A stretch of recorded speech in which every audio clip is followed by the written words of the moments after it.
with Halloween officially over, will NXT continue its hot streak on to deadline, or will Rampage get the upper hand? Tune in to find out. Roll intro.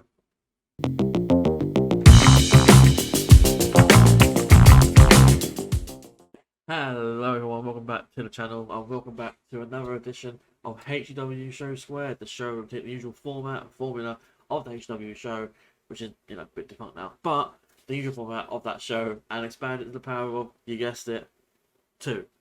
I'm Dan, DP, or as we all say nowadays, DPZ, yeah. And without any further ado, let's just get into things. It's episode 15. I'm covering NXT, and we'll get to Rampage a bit later. So, these are the notes for NXT 7th of November 2023. This is the post-Halloween Havoc edition. So we kick things off with the Heritage Cup Trophy Championship Trophy thing. Akira Tozawa takes on Noam Dar. Noam Dar is the defending champion here. It's under Heritage Cup rules. And it comes of Akira Tozawa basically terrorizing Noam Dar to the point where he had to give him a title match. But yeah, this is just the Heritage Cup rounds match. So no one wins round 1. Noam Dar wins round 2 with a roll up and a pull of tights. We missed the entire third round due to an ad break. Akira wins round 4 with the ankle lock submission. Noam Dar wins round 5 after a metaphor interference and a Nova roller for the 3. So he retains here. I rated it 3 1/4 stars. It's not the strongest entry for the Heritage Cup rules matches, and it didn't help that another round of this went to ad break. But regardless of that, the match was solid. These are two good guys, two good workers. They did a good job. Noam probably wasn't going to lose here. It made no sense for him to lose here to someone like Akira Tozawa. Especially when there's someone like, there's like a Wesley. He's back now. You've got Nathan Frazier still in the wings. You've got, other guys who can, go after that. But moving on from that, Lyra Valkyria is here. The women's champion is here. And she's here to big up herself and big up Becky Lynch. She refers to Becky as an icon, and that the women's title is now around her waist and not Becky's. She faces the fans, and she continues for a bit until she's cut off by Xia Li. She mentions that she attacked Becky last night on Raw, and then she spin kicks one of the security guards who essentially prevented her from trying to get in the ring. And then she gets in Lyra's face. And that's pretty much the end of that bit. I'm assuming they're going to set up Xia as the first challenger for Lyra, but we'll see. Moving on though, we go into the first of 2 Iron Survivor qualifier matches on this night between Tiffany Stratton and Fallon Henley. Of course, this stems from a rivalry stemming from Halloween Havoc, where Fallon pretended to be Tiffany on night 1. Night 2, they were due to have a match, but Tiffany then attacked Fallon. And now we're here in a match for the Iron Survivor qualifying. But Stratton wins with the prettiest moonsault ever. That's not me calling it that is what she called it. 3 3/4 stars I rated this. Honestly, I really enjoyed it. The winner was no surprise to me though, as it's a bit too early for Fallon. She's getting better, and she's definitely getting there. And her time will come soon, probably within the next year or 2. But Tiffany continues to prove that she is the one, the main character. She's one of the main characters on the NXT women's roster. She qualifies and becomes the first to do so for the Iron qualifier for the women. Following on from that, we get an interview with the returning Wesley. He's dancing. He's back. He's in good spirits. He's found his chakra. He's found his groove again. He's found his soul. He's got a list of things he wants to do. The first of which on that list, though, is smacking Dominic Mysterio in the face. In comes Baron Corbin. They exchange barbs with each other. And then Lee mentions that Dragunov will beat Corbin. He's probably not wrong. Then we move on to a ridiculous Faster match. Braun Breaker and Von Wagner. This is a sub 5 minute mess that Braun Breaker wins with a spear. 2 stars. It absolutely sucked. Von somehow forgot about his head injury, but he was fine for the majority of the match. And then he proceeds to get distracted by Mr. Stone, which enables Braun to win. Braun should be winning this match easily. I'm not about any sort of struggle. Like, I get what they're trying to do, and I get they're trying to make him a threat, but Von Wagner is, injured. Sell the injury. That's how it works. That's how wrestling works. You sell the injury. We'll get more from these two. I imagine post-match, Von puts Braun through a table. So Braun got tabled, I guess. Yay. We get now an interview with Carmelo Hayes. Carmelo still insists that it wasn't him who attacked Trick Williams, and that he was only surprised that Trick turned up last week, because he didn't expect Trick back so soon. The interviewer then tries to get more out of Carmelo, but ultimately can't. Carmelo insists that it wasn't him, and that Trick Melo gang is still a thing. That's all it is, and that's all it's ever gonna be. We're going to do a tag match now. Lola Vice and Elektra Lopez against Roxanne Perez and Kalani Jordan. This stems from earlier in the night when Lola and Elektra are taunting Kalani for losing, and then Roxanne comes in and basically says, "Don't make enemies out of everyone in the locker room." That's basically it. But before this match even begins, Ariana Grace comes out and wishes them all luck. Roxanne and Kalani win following a split-legged moonsault from Kalani onto Elektra. Post-match, Ariana announced the winner and gets attacked by Karen Petrovic. Why? I don't know why. I will say it was amusing though. It was amusing, so I'll give them that. 2.5 stars I rated the match though. This was alright. Felt a little unnecessary with the just the way it was booked, the way it was slotted into the show. I feel like it was there for the sake of just being there. I might have missed something with the booking. I don't know, but it just felt hastily put into this for the for the runtime. Ultimately, it was okay, but nothing to shout about. After we go into another match, it is Otis and Drew Gulak. So this stems from again earlier in the night when they were all reeling. Chase you, Alpha Academy, sorry, were reeling from Akira's loss to Noam Dar at the start of the night. In comes Drew Gulak and his boys. So, him, Charlie Dempsey, Damon Kemp, Miles Bourne. They come in and they just taunt Chad and they taunt Alpha Academy, and that leads to Drew Gulak challenging Otis to a match. And then here we are. So Otis wins with the Caterpillar and the pop-up powerbomb. I rated 2 3/4 stars. It was fine. It did what it needed to do, but it had the same issue to me as the previous match.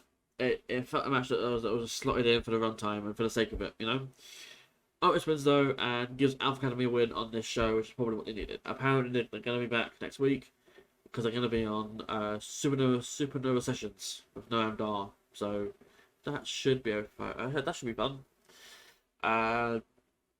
Backstage, Timothy Stratton is here with Shanna James. They pat themselves on the back and basically just say that they can't let others like Roxanne win or other established people win.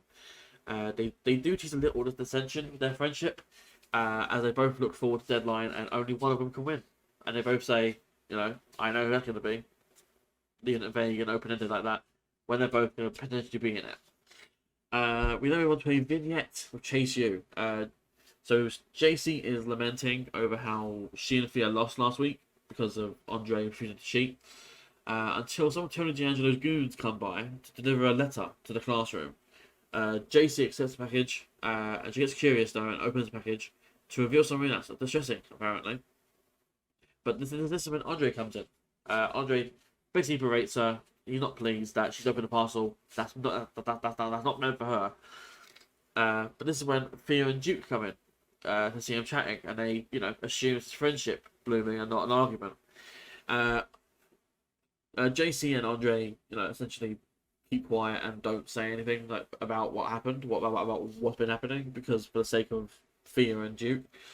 But because of all this, Andre cancels class, and they've just been there the entire time. They've been there, sitting there in the classroom the entire time, while JC opened a parcel that wasn't hers. Well, Andre shouted at her for opening a parcel that wasn't hers. Them two arguing. They've been there the entire time. But yeah, he cancels class, and then JC makes a rematch for the titles against Tony D and Stacks next week. Andre then looks at what's in the parcel as everyone leaves, and he's then distressed. over something. We don't know entirely what it is. But it's some sort of dirt that the family has on Andre. So we move on to the main event of the night, which was a Iron Survivor qualifier match. We had Dijak and Tyler Bate. Dijak wins with the Feast Your Eyes finisher move. I rated it 4 stars. I thoroughly enjoyed it. They didn't get much time to do their work, but with what time they did have, they made it work in a great way. It was a great mix of styles, plenty of intensity, and a breakneck pace. I can only recommend going out your way to watch this one. Honestly, if you check out anything from this show based on what I've said, if you don't watch NXT, just watch this match. It's fun. It's really good. I recommend watching it. That's what I can say really. After this main event, though, we have one more segment, which is the Carmelo and Trick Williams face to face. It wasn't booked as that. Like beforehand, it was just sort of happened at the moment. Anyway, out comes Carmelo. He calls out Trick Williams to have a face to face to discuss what's been going on. They go over their history, and Carmelo says that without Trick, there is no Melo. There's no Trick Melo gang. Trick says that he didn't. Trick says that he did what he could to make Hayes a star, and Hayes agrees. Trick was there during Hayes' crowning moments, but where was Melo for Trick's moments? Carmelo sidetracks about a question about the attack, to mention about him praising Trick. This triggers Trick to get into a tangent about how Melo is never there for Trick. Trick didn't see who attacked him, but all Trick knows is that when he was attacked, he lost his shot at the NXT title. Carmelo seems to get stuck on that point though, and Trick doesn't appreciate that. Trick asks for the truth. Did Melo attack him? But before Melo can answer that question, they're interrupted by Nexus King, who, convenient enough, has not been on the show this entire episode so far.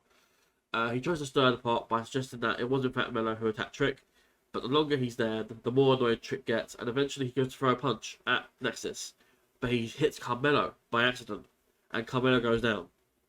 There's a line by Vic Joseph on commentary who says, he hit Carmelo accidentally. Did he? To suggest that, was that an intentional punch by Trick? But Carmelo goes down. Lexus quickly leaves the ring. And the ending shot of NXT shows both Trick and Melo in an embracing hug. But Carmelo looks angry about this. Where meanwhile Lexus King is just backing away, smiling. He's done what he came in to do. He's done. But that brings an end to NXT. NXT as usual was a good show. It's developmental, so you're gonna have a mix of good matches and bad matches. So that's just how it is. But yeah, I enjoy NXT. I tend to enjoy NXT for the most part.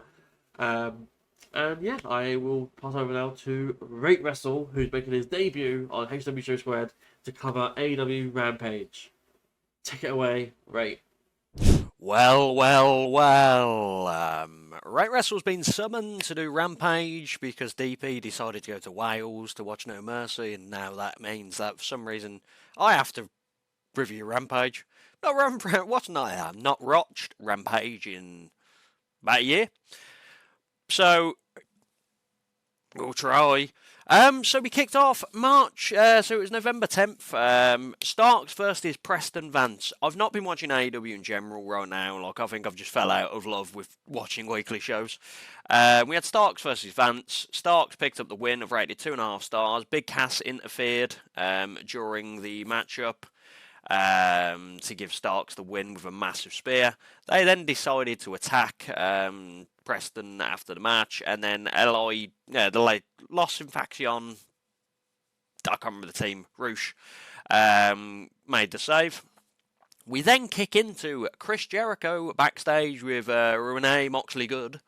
Chris Jericho is fighting Takeshita tonight, if you're watching this of the release, or he might have already wrestled him, to be fair, in Japan.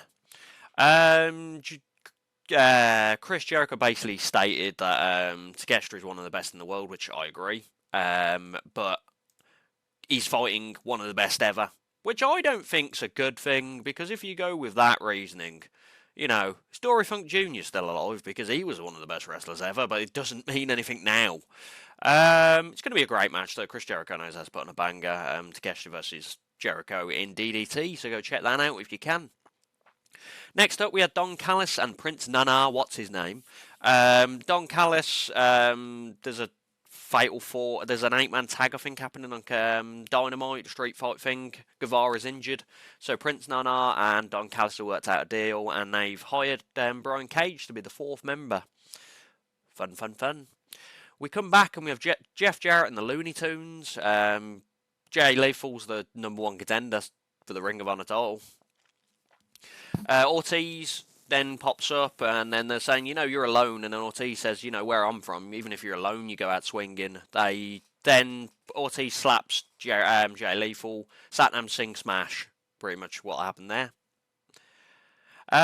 Ruby Riott versus Red Velvet. Rated this 2 3/4 stars. Red Velvet picked up a win, which is huge because I've not seen her wrestle in about a year. This was a bit weird booked. Ruby received some flowers mid-match, green flowers from a secret Amara. Red Velvet took advantage, didn't get the win, and then straight afterwards, a few more moves, then she got the win. So I don't know why they just didn't get Ruby to lose originally when she was confused about the flowers. Fair enough. Kingdom came out, Roderick Strong, No Net November. He's dedicating this match to his best friend, Adam! The Kingdom versus Los Suavecitos, Ricky G, some other guy that I forgot his name, I'll find it out of respect. It was Ricky G and some other guy. God damn it, what was his name? And Danny Rose. Rated half a star. It was just a squash match, but they did some cool moves. The Kingdom did a pile driver, and then they did a check-in neck move, I think they called it.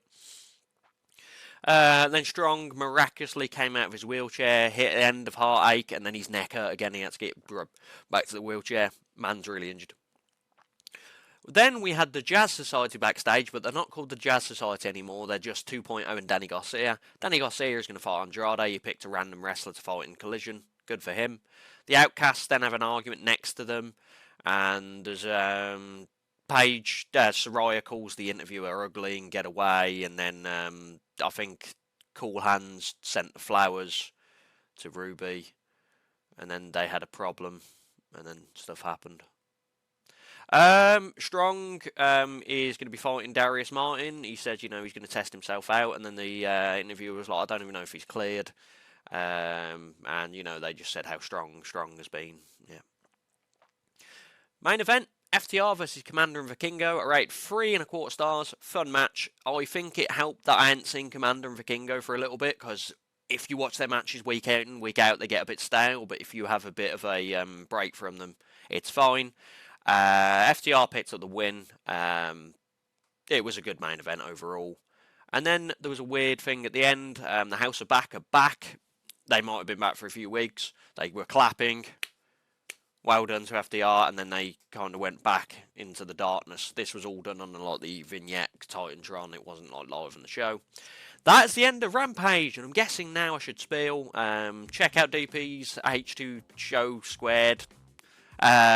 He does really well on these. I don't watch them because I don't watch our own product because I'm that guy. We've got the EA series, so behind this bit of camera, grinding to the Berbatov. Yeah, I know how to plug. Go check that out. I've been streaming daily, on Twitch. And YouTube videos are coming up Monday to Friday. We've got an interview with Vaughn Vertigo coming out tomorrow. We've got the Wrestle Carnival review. Bridge Pro Wrestling review came out yesterday. We're looking at more interviews. I've got Kieran Young coming on at the end of the month. Kieran Young is a great talent. Go check him out. And that's the end. Like and subscribe. And goodbye. And hopefully I'm never back.